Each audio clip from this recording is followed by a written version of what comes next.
കേന്ദ്രമന്ത്രി അമിത്ഷാ ഉപരാഷ്ട്രപതി സ്ഥാനാർത്ഥിയും മുൻ ജഡ്ജിയുമായ ജസ്റ്റിസ് ബി സുദർശൻ റെഡ്ഡിക്കെതിരെ നടത്തിയ പരാമർശങ്ങൾ ഇന്ത്യൻ രാഷ്ട്രീയത്തിലും നിയമരംഗത്തും വലിയ ചർച്ചകൾക്ക് വഴി തുറന്നിരിക്കുന്നു. ജസ്റ്റിസ് റെഡ്ഡി അധ്യക്ഷനായ സുപ്രീം കോടതി ബെഞ്ച് ഛത്തീസ്ഗഡിലെ നക്സൽ വിരുദ്ധ സായുധ സംഘമായ സൽവാജുദും പിരിച്ചുവിടാൻ ഉത്തരവിട്ടതിനെ കുറിച്ച് അമിത്ഷാ നടത്തിയ പ്രസംഗമാണ് വിവാദങ്ങൾക്ക് തുടക്കം കുറിച്ചത്.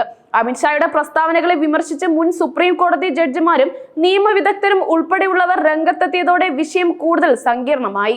മനോരമ ന്യൂസിന്റെ ഒരു പരിപാടിയിൽ പങ്കെടുത്തുകൊണ്ട് സംസാരിക്കവെയാണ് അമിത്ഷാ ജസ്റ്റിസ് സുദർശൻ റെഡ്ഡിക്കെതിരെ രൂക്ഷമായ ആരോപണങ്ങൾ ഉന്നയിച്ചത്.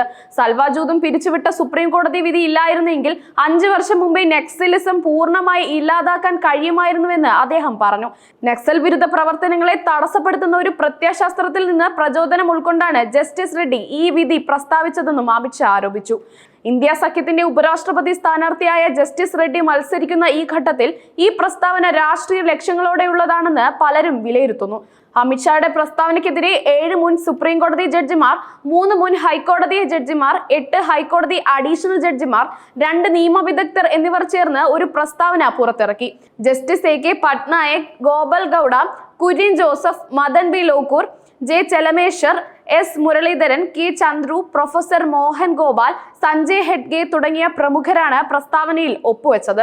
അമിത്ഷായുടെ പ്രസ്താവന നിർഭാഗ്യകരവും സുപ്രീം കോടതി ഉത്തരവിനെ തെറ്റായി വ്യാഖ്യാനിക്കുന്നതുമാണെന്ന് അവർ കുറ്റപ്പെടുത്തി.